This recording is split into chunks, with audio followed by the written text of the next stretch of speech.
स्वागत है।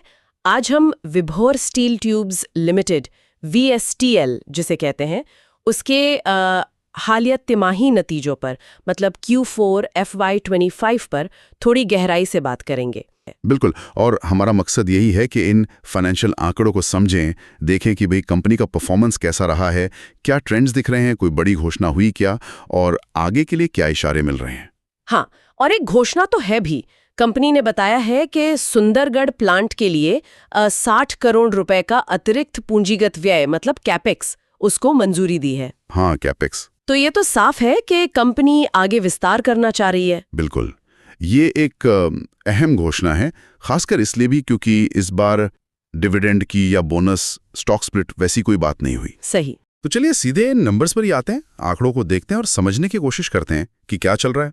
हम सारे आंकड़े करोड़ रुपए में ही देखेंगे। ठीक है, तो सबसे पहले कुल आय टोटल इनकम उसे देखते हैं। Q4 FY25 मतलब ये जो लेटेस्ट तिमाही है इसमें आय रही 289 करोड़ रुपए। अब ये पिछले साल की इसी तिमाही Q4 FY24 से थोड़ी सी कम है, तब 291 करोड़ थी। तो साल दर साल देखें तो मामूली सी गिरावट है। हाँ, साल दर साल तो हल्की गिरावट है, लेकिन यहाँ एक और एंगल है। अगर हम पिछली तिमाही से तुलना करें मतलब Q3 FY25 से, अच्छा हाँ, तो पिछली तिमाही में आय थी 247 करोड़ और अब है 289 करोड़। तो यहाँ करीब 3.5% की बढ़त है तिमाही दर तिमाही। ओके, तो मतलब क्वार्टर ऑन क्वार्टर ग्रोथ है। हाँ, क्वार्टरली ग्रोथ है। तो ये थोड़ा मिक्स सिग्नल जैसा है, साल पे गिरावट, तिमाही में उछाल। ये तो है। अच्छा, अगर पूरे साल को देखें मतलब पूरे फाइनेंशियल ईयर FY25 की बात करें तो हाँ, पूरे साल का आंकड़ा देखें तो FY25 में कुल आय रही 998 करोड़ 998 करोड़। ठीक है। और पिछले साल FY24 में ये थी 1074 करोड़। तो यहाँ तो काफी फर्क है, मतलब लगभग 76 करोड़ कम। हाँ बिल्कुल, सालाना आधार पर लगभग 76 करोड़ की कमी है आय में। ये तो सोचने वाली बात है। अच्छा, आय के बाद मुनाफे पर आते हैं, नेट प्रॉफिट। जरूर। तो नेट प्रॉफिट इस तिमाही का यानी Q4 FY25 का रहा है 4.43 करोड़। 4.43 करोड़। तो ये पिछले साल की इसी तिमाही से कैसा है? Q4 FY24 में कितना था? पिछले साल इसी तिमाही में ये 4.08 करोड़ था। अच्छा, तो मतलब साल दर साल मुनाफा तो बढ़ा है। हाँ, साल दर साल मुनाफा बढ़ा है और पिछली तिमाही Q3 FY25 में ये 3.42 करोड़ था, तो उससे भी काफी बेहतर है। ओके, तो आय की तरह ही तिमाही आधार पर मुनाफे में भी अच्छा सुधार दिख रहा है। बिल्कुल, तिमाही प्रदर्शन में लगातार इंप्रूवमेंट दिख रहा है, आय भी बढ़ी, मुनाफा भी बढ़ा। लेकिन फिर वही सालाना कहानी। हाँ, वही आ जाते हैं। पूरे साल का अगर मुनाफा देखें FY25 का तो वो रहा है 11 करोड़। 11 करोड़, जबकि पिछले साल FY24 में ये था 17 करोड़।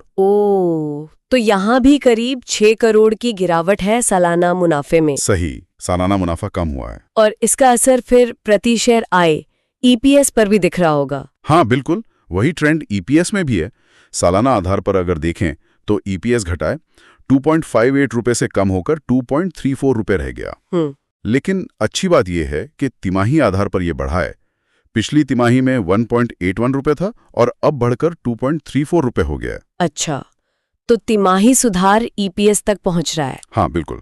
तो फिर अगर हम उस विश्लेषण के हिसाब से देखें तो इन नतीजों को मिले जुले या शायद औसत कहना ही ठीक रहेगा। हाँ, मुझे भी यही लगता है। मतलब हाल की तिमाही में तो चीजें बेहतर हुई हैं, साफ दिख रहा। लेकिन सालाना जो तस्वीर है वो थोड़ी सी चिंता पैदा करती है। गिरावट तो है। सही कहा। तो संक्षेप में कहें तो विभोर स्टील ट्यूब्स के ये तिमाही नतीजे एक मिक्स्ड बैग जैसे हैं। हाँ। तिमाही सुधार है आय और मुनाफे दोनों में, जो एक अच्छी बात है, लेकिन सालाना गिरावट भी है आय और मुनाफे दोनों में। बिल्कुल। और इसी के साथ साथ वो 60 करोड़ का नया कैपेक्स प्लान भी है। हाँ, और यही शायद सबसे बड़ा सवाल खड़ा करता है। क्या मतलब? मतलब ये कि क्या ये जो 60 करोड़ का नया निवेश हो रहा है, क्या ये कंपनी को सालाना गिरावट से उबारने में मदद करेगा? ये तो अहम सवाल है। हाँ, क्योंकि निवेश तो कर रहे हैं, लेकिन इसका असर कब और कितना दिखेगा कंपनी के परफॉर्मेंस पर, खासकर मुनाफे पर, ये देखना बहुत जरूरी होगा। सही बात है, बाजार के नजरें शायद इसी पर रहेंगी आगे। बिल्कुल, यही शायद इन नतीजों का सबसे बड़ा टेक अवे है जिस पर आगे ध्यान देना होगा। Thanks Alina and Gautam for your information. अगर आपको हमारे एक्सपर्ट की एडवाइस सही लगी तो वीडियो को लाइक एंड शेयर कर दीजिए, साथ ही साथ चैनल को दोस्तों सब्सक्राइब कर दीजिए।